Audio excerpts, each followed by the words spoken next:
Hello, my name is Brian Brew. I'm a doctoral learner at Liberty University's School of Education, and today we'll be discussing the application of human performance technology to online higher education. This is a companion presentation to my research paper on the same topic. We'll begin our discussion today with a level set on human performance technology and educational technology. Then we will discuss some particulars of generational cohorts and online learning. We'll transition to look briefly at the role COVID-19 has played in online learning. Then we'll look at some examples of researchers applying human performance technology to online higher education. Once we've done that, we'll look at an example applying human performance technology to a problem identified in the research. We'll carry this example through each stage of the human performance technology. Finally, we'll have a conclusion that will wrap this all up, and we'll scroll quickly through the references which are available at the end of this presentation. I'll note up front that this is not an exhaustive list of the references from the research paper, only those that relate to the presentation today. Human performance technology, or HPT, is loosely defined, and the literature often describes HPT rather than defining it. In 2018, Kang and Melenda analyzed 31 different definitions and determined that none were adequate. Chow and Mosley, as well as Gilbert, identify descriptive terms: systems thinking, systemic, systematic, performance, measurement, and outcomes. For this review, we'll use an operational definition based on recurring themes in literature. HPT is an analysis of systems under which human performance may be measured and improved. Because of the field we'll be discussing, I also want to take time to define educational technology. Loyola University defines the field of educational technology as focused on the process of analyzing, designing, developing, implementing, and evaluating the instructional environment, learning materials, learning process, and also the learners. What I hope you take away from this slide is the overlap in the purpose of HPT and educational technology. Both are focused on analyzing systems and the people who participate in those systems.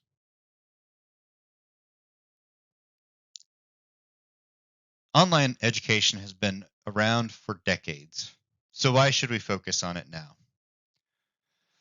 Well, students in K through 12 and many college students fall into one of two generational cohorts that have been born in the digital age. As such, they're referred to as being born digital. Chunta et al. In 2021 tell us that Generation Z is the older of these two generations. These individuals were born approximately between 1995 and 2012. They've always known handheld devices, social media, cybercrime, and cyberbullying. Zitnov and Cilliers in 2021 explain that Generation Alpha is the first generation of humanity born exclusively in the 21st century. As a result of being born in the 21st century, this generation has had greater access to technology than any generation before them. This is an important factor when we're talking about online education. According to Bond and Bedliner in 2019, the learning environment traits that influence student engagement are access to technology, usability, design, accessibility, technology choice, sense of community, supporting, and assessment. These traits align very well to the high technology literacy of the generations that we've just discussed.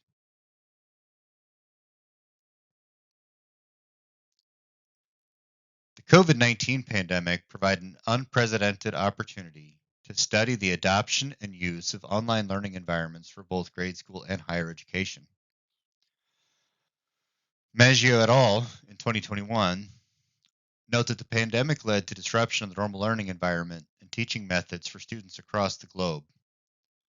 In other words, they were pulled out of their brick and mortar classroom and transitioned to online learning environments, which was a space previously dominated by self directed learners. As a result of this shift, ITech in 2020 observed that teachers were either lacking the training required or the technological ability to effectively monitor students in the online learning environment, resulting in issues providing clear and timely performance feedback. Moreover, Williams and Corwith in 2021 noted that this lack of monitoring ability resulted in many instructors returning to lecture style classes, failing to take advantage of the available technological environment and affecting learner engagement.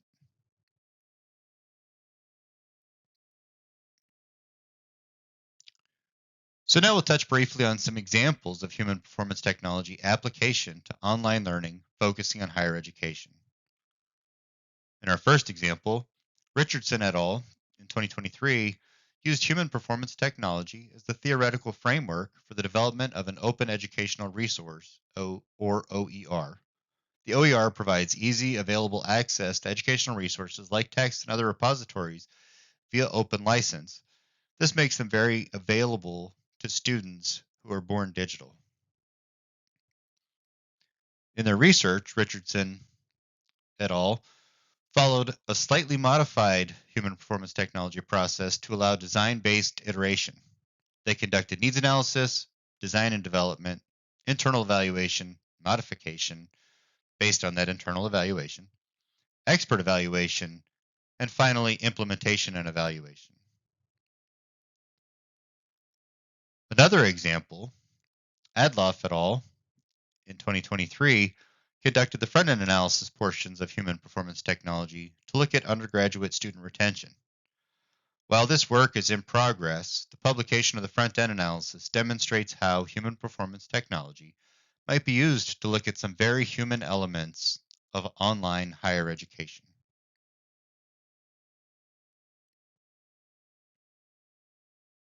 Now that we've level set on human performance technology, discussed reasons we should continue to advance online learning environments, identified some lessons from the COVID pandemic, and seen some demonstrated examples of human performance technology's application to online higher education, we'll walk an identified problem through the human performance technology model presented by Adloff et al. In 2023. As mentioned earlier in the presentation, ITech's research in 2020 identified that teachers were unsuccessful monitoring and effectively providing feedback to students during the rapid shift from classroom instruction to online instruction. This is exactly the kind of problem that human performance technology was designed for. During analysis, issues may be identified with any single element of the overall system or with multiple elements of the system, and interventions must be designed and implemented appropriately. You can see on the slide here that we actually have an image of the human performance technology model as presented by Adloff et al. In 2023. And as we go through this example, we'll continue to blow out sections or portions of that model to make it easy to follow along. The human performance technology model and process begins by reviewing organizational documents such as the vision, mission, and values, goals and strategies, and other documentation such as policies that may set expectations. In this case, organizational analysis gives us insight into the desired performance attributes, such as what level of monitoring and feedback is expected for online higher education students. We transition then to environmental analysis, which looks at actual performance, including the work, workplace, and worker, or in this example, the instructor, learning environment, student, and university. In 2010, Gilbert made it clear to us that the environmental analysis is to be based on actual measurement. So this is to say not hearsay or organizational lore or anything else other than the actual observable measurements made by the researchers or practitioners. So now that we've established desired performance through organizational analysis and actual performance through environmental analysis, the variance between these two factors is referred to as performance gaps. Once the gaps are identified, the researcher will perform causal analysis to determine why the gap might exist. In our example, those gaps may be technological, might be lesson design, lack of instructor training, or something else altogether. We won't know until the research is actually conducted.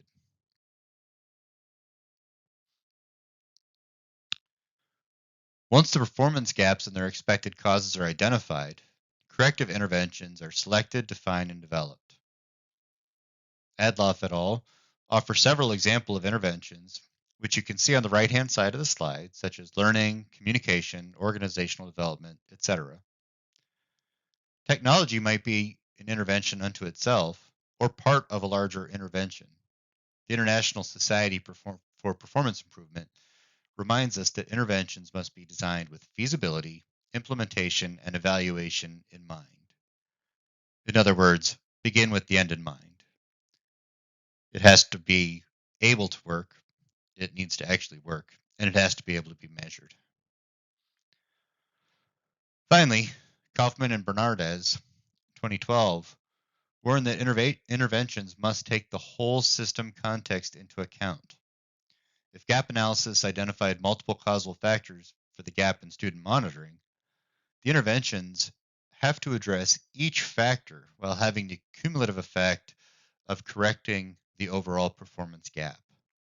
In other words, we can't solve these things one piece at a time. We have to solve for the whole.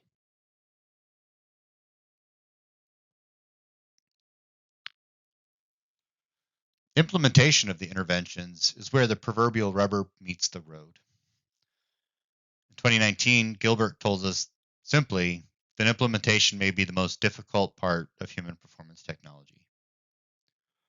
Hord and Stefaniak in 2016 observed that implementation is left incomplete an astounding 43% of the time. In other words, only 57% of human performance technology projects actually make it to and through implementation. Adloff et al. Identify several techniques for implementation, most notably project management and communication. In other words, let's break these tasks down, apply a schedule, and communicate with our stakeholders what's about to happen, what has happened, and what will happen. In our example, implementation may require rollout of new technology, coordinated training, publication of new policies or procedures, or all of the above. Each one of these is difficult, but some combination of them is arduous and time-consuming. This step, however, is what separates studying a problem from fixing that problem.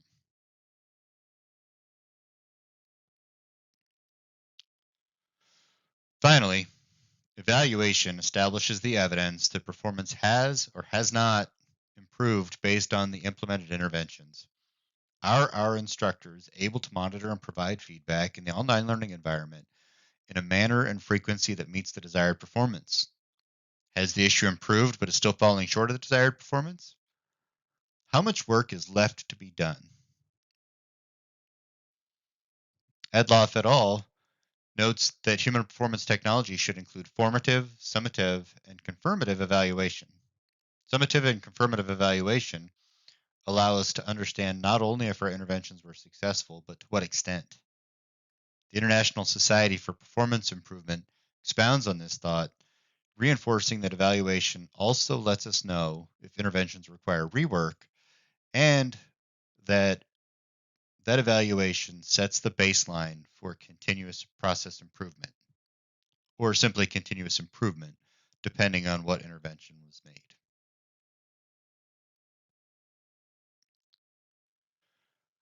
So, wrapping this up, as described earlier, many of today's higher education students are members of the generations Z or Alpha and have grown up in a world of ubiquitous technology.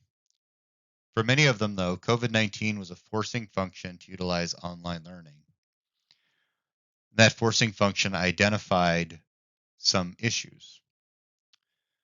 Online learning institutions rely on many interconnected components that may be geographically dispersed in order to operate. These include the institution itself, the faculty, the learners, the learning environment, and the learning materials. During this presentation, we've discussed how human performance technology provides a robust model for analysis of complex systems, such as online higher education. Thank you.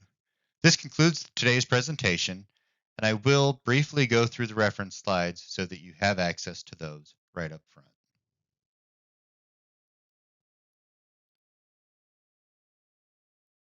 Here you can see our first set of references, A through L. And here you can see the second set of references, M through Z. Thank you. I hope you enjoyed this presentation and have a wonderful day.